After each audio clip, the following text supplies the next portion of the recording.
नमस्कार दोस्तों, मैं वैभव अंशराज आपका स्वागत करता हूं तक्षशिला ट्यूटोरियल के ऑनलाइन चैनल पे।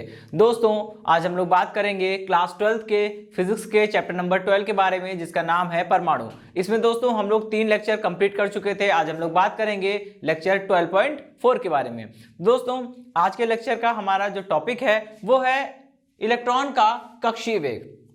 अब देखिए दोस्तों, इसे समझना पड़ेगा कि यह है क्या। ठीक, ओके। तो हमको दोस्तों ये पता है कि अगर हम बात करते हैं किसी परमाणु की, तो परमाणु के केंद्र में एक बहुत ही ठोस और एक बहुत ही भारी जो होता है वो पदार्थ होता है। ठीक है, उसे हम लोग क्या बोलते हैं? नाभिक बोलते हैं। ठीक, अब ये जो नाभिक होता है, इसका जो ये जो भाग है जो बहुत ही द्रव्यमान जिसका ज्यादा है और जो काफी दृढ़ है, इसे हम लोग नाभिक बोलते हैं। और इसके अलावा इलेक्ट्रॉन जो होते हैं वो नाभिक के चारों ओर वृत्ताकार कक्षाओं में चक्कर लगाते हैं। इतना तो तय है। अच्छा, अब इलेक्ट्रॉन इन नाभिक के चारों ओर वृत्ताकार कक्षाओं में चक्कर लगा रहे हैं। हमने मान लिया कि इलेक्ट्रॉन जो है वो नाभिक के चारों ओर किसी r त्रिज्या वाली वृत्ताकार कक्षा में चक्कर लगा रहा है। ठीक है, और इलेक्ट्रॉन का वेग कितना है? v है। अब इस चीज को जरा समझिएगा।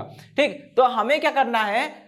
हमने लास्ट वाले सेशन में इतना तो कर लिया था कि इस वृत्ताकार मार्ग की त्रिज्या r का सूत्र निकाल लिया था। ठीक है, वृत्ताकार मार्ग की त्रिज्या कितनी होगी ये चीज हमने निकाल ली थी। अब हमें क्या करना है? अब हमें ये निकालना है कि इस इलेक्ट्रॉन का वेग क्या होगा, कक्षीय वेग क्या होगा। ठीक है, तो आइए चलिए स्टार्ट करते हैं। दोस्तों, अब हमने लास्ट वाले डेरिवेशन को जब हम कर रहे थे, जब हमने इसकी त्रिज्या का मान निकाला था, तो हमने एक बात बोली थी कि किसी भी वस्तु को वृत्तीय गति करने के लिए आवश्यक अभिकेंद्र बल चाहिए। ठीक है, तो इलेक्ट्रॉन को भी वृत्तीय गति करने के लिए आवश्यक अभिकेंद्र बल चाहिए। अब ये अभिकेंद्र बल कहां से आएगा? ये अभिकेंद्र बल आएगा ठीक और इलेक्ट्रॉन के बीच लगने वाले आकर्षण बल से। मतलब ये कूलाम बल का जो आकर्षण बल लगेगा उसके कारण यहाँ पे एक बल उत्पन्न होगा। उसी बल के बारे में हम लोग बात कर रहे हैं। ठीक है, चलिए आइए दोस्तों, अब हम लोग आगे बढ़ते हैं। ठीक है, चलिए अब यहाँ क्या है? सबसे पहले तो दोस्तों हमने बोहर के परमाणु मॉडल में एक पॉइंट पढ़ा था। वो पॉइंट था बोहर की क्वांटीकरण शर्त। ठीक है, तो लिखेंगे बोहर की क्वांटीकरण शर्त से। दोस्तों, बोहर की क्वांटीकरण शर्त क्या होती है? बोहर ने इस शर्त में कहा था कि इलेक्ट्रॉन केवल उन्हीं कक्षाओं में चक्रण करेगा, यानी परिक्रमण करेगा, जिसमें उसका कोणीय संवेग h/2π का पूर्ण गुणज होगा। ठीक है, यानी mvr बराबर होना चाहिए nh/2π के। ठीक है, ये हो गई हमारी क्वेश्चन नंबर 1। अच्छा, अभी यहां से एक काम करना है, हमको किसकी वैल्यू निकालनी है? हमको v की वैल्यू निकालनी है। तो क्या करेंगे? v इज इक्वल टू ये हो जाएगा nh/2π और r को भी यहाँ पे 2πm लिख लेता हूं और यहाँ पे हमने 1/r अलग कर दिया। ठीक है, क्वेश्चन नंबर 2। ठीक, चलिए अभी हमको क्या करना है? हमको v की वैल्यू निकालनी है। ठीक है, तो v की वैल्यू निकालने के लिए क्या करेंगे? आपको दोस्तों पता है, इसमें देखिए nh/2πm ये सब जो है मतलब कांस्टेंट है। अगर हम किसी एक ही कक्षा की बात करते हैं तो n भी कांस्टेंट हो जाएगा। लेकिन दोस्तों r के लिए देखिए, अभी यहाँ पे जो फॉर्मूला निकला है इसमें एक और अननोन टर्म आ रहा है जो कि r है। ठीक है, क्योंकि अगर हमको किसी भी परमाणु के बारे में बताया जाएगा तो उस परमाणु का परमाणु क्रमांक दिया जाएगा और ये बोला जाएगा कि इस परमाणु के लिए तीसरी, चौथी या पांचवी किसी कक्षा में इलेक्ट्रॉन का वेग निकालिए। तो आपको कक्षा बोली जा रही है, मतलब आपको मुख्य क्वांटम संख्या n का मान भी दिया जा रहा है, लेकिन दोस्तों आपको r का मान तो नहीं दिया होगा क्वेश्चन में। ठीक है, तो इसी फॉर्मूले को एक ऐसे फॉर्मूले में बदलना है जिसमें ज्यादातर कांस्टेंट्स आए और वो फॉर्मूला z और n के अलावा किसी और वेरिएबल में ना हो। मतलब एक ऐसा फॉर्मूला निकालना है जिसमें जो है अचर राशियां जो हैं, जिसमें जो चर राशियां हैं, यानी कि जो वेरिएबल हैं, जो चर राशियां हैं वो वो n और r के अलावा n और z के अलावा कोई और ना हो। ठीक है, तो क्या करेंगे? अब हमें r की वैल्यू हमने लास्ट वाले डेरिवेशन में निकाली थी, वो यहाँ पे पुट कर दीजिए। ठीक है, और देखिए ये कैसे बिल्कुल चेंज हो जाएगा। केवल 2 वेरिएबल आने चाहिए, n और z के अलावा कोई तीसरा वेरिएबल नहीं आना चाहिए। ठीक है, यहाँ पे एक नया वेरिएबल आ रहा है r, इसलिए इसको रिड्यूस कर रहे हैं। देखेंगे, परंतु दोस्तों हमने पढ़ा है लास्ट वाले डेरिवेशन में कि r की वैल्यू कितनी होती है? n square h square epsilon not upon में पाई m z e स्क्वायर।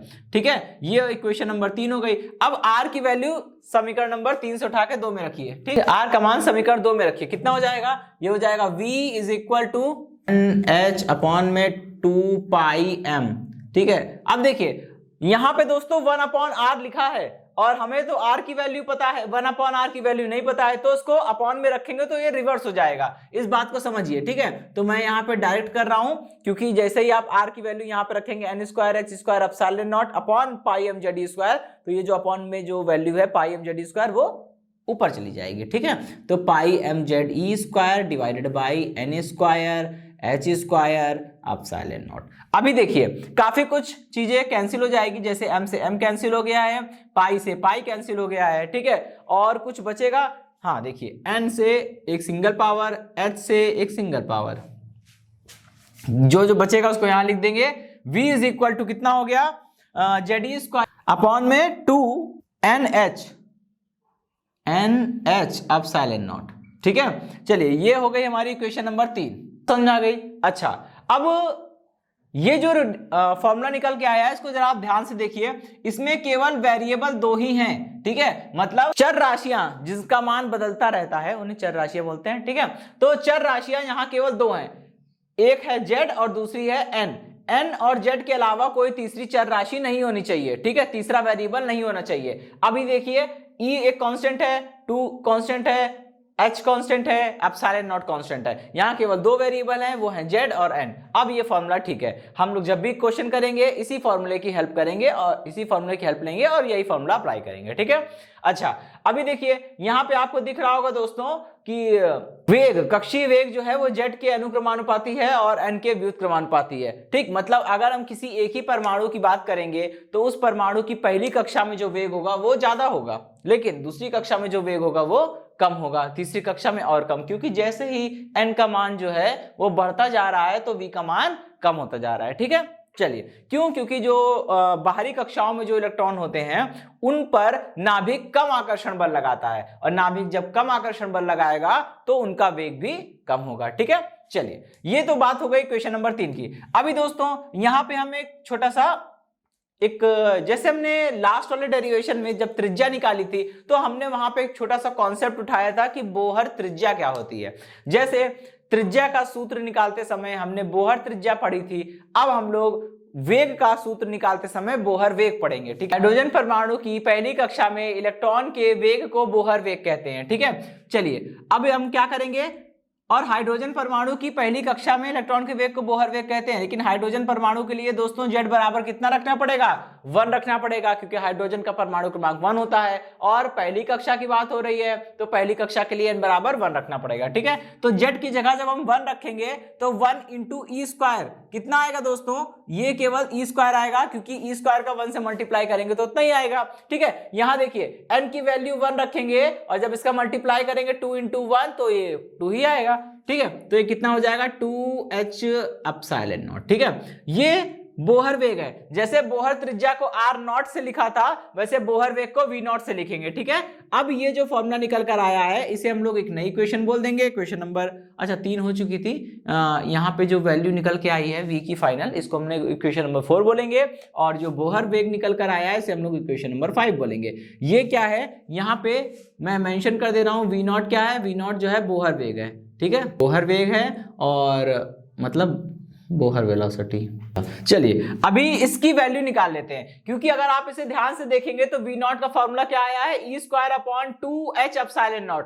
इसमें सभी तो कांस्टेंट है, इसका मतलब v0 का मान भी क्या होगा, कांस्टेंट होगा, एक नियतांक होगा, और उस नियतांक का मान आपसे कभी कभी क्वेश्चन में एमसीक्यू में पूछ लिया जाता है, तो उसको सॉल्व करके इसकी जो वैल्यू आएगी उसे याद कर लेंगे। जैसे बोहर त्रिज्या का मान याद कर लिया था 0.53 एंगस्ट्रॉम होता है, वैसे ही आपको बोहर वेग का मान भी याद करना होगा, ठीक है। तो सारी वैल्यू रख के इसको कैलकुलेशन करते हैं। देखिए e की वैल्यू 1.6 इंटू 10⁻⁹ का स्क्वायर, ठीक है, डिवाइडेड बाय 2 इंटू h की वैल्यू कितनी है 6.6 इंटू 10⁻34 और एप्सिलॉन नॉट 8.85 इंटू 10⁻12, ठीक है। अच्छा अभी इसे कैलकुलेट करते हैं, कैलकुलेट करने पर कितना आएगा दोस्तों, कैलकुलेट करने पर आ जाएगा v0 is equal to 2.19 into 10⁻6 metre पर सेकेंड, ठीक है। ये हो गई बोहर वेलोसिटी, ठीक। तो अगर आपसे एक नंबर में क्वेश्चन पूछा जाएगा कि बोहर वेग से आप क्या समझते हैं, तो आप बताएंगे हाइड्रोजन परमाणु की पहली कक्षा में इलेक्ट्रॉन के वेग को बोहर वेग कहते हैं। बोहर वेग को V0 से प्रदर्शित करते हैं। एक बार ये फॉर्मूला लिख देंगे, V0 बराबर E²/2h एप्सिलॉन नॉट, और फिर एक बार इसकी वैल्यू रख के कैलकुलेशन करके दिखा देंगे कि V0 is equal to 2.19 into 10⁶ metre पर सेकेंड। ठीक है दोस्तों, अब हम लोग क्या करेंगे, अब ये टॉपिक तो खत्म हुआ, लेकिन इसमें लास्ट में एक छोटी सी चीज बची हुई है। जैसे हमने जब हम त्रिज्या निकाल रहे थे दोस्तों, तो हमने क्या किया था, त्रिज्या का फॉर्मूला निकालने के बाद उसको R0 से यानी बोहर त्रिज्या से उसको जोड़ा था। वैसे ही हम यहां भी करेंगे। ठीक है, ये जो वेलोसिटी का फॉर्मूला निकला है क्वेश्चन नंबर 4 में, ये फॉर्मूला एक जनरल फॉर्मूला है, किसी भी परमाणु की किसी भी कक्षा में इलेक्ट्रॉन के वेग को ये बता सकता है। ठीक है, अच्छा, अब इस वेग को हमें बोहर वेग से जोड़ना है, तो क्या करेंगे, कंटिन्यू करेंगे क्वेश्चन नंबर 4 से। क्वेश्चन नंबर 4 से कंटिन्यू करिए। V इज इक्वल टू कितना हो गया, ZE²/2NH एप्सिलॉन नॉट। ठीक है, अच्छा, अभी यहां पे देखिए, क्या मैं इसको इस तरह से लिख सकता हूं, V is equal to Z अलग कर लीजिए, N अलग कर लीजिए। ठीक है, अंदर क्या बचेगा, E²/2H एप्सिलॉन नॉट। अच्छा, अभी देखिए, ये जो ब्रैकेट में लिखा है E²/2H एप्सिलॉन नॉट, ये क्या बनेगा, ये बनेगा V0। ये क्या बन जाएगा, V0 बन जाएगा। यहां रख दीजिए इसकी वैल्यू, ये हो जाएगा V is equal to Z/N, और ये पूरा बन गया V0। ठीक है, ये हो गई क्वेश्चन नंबर 6।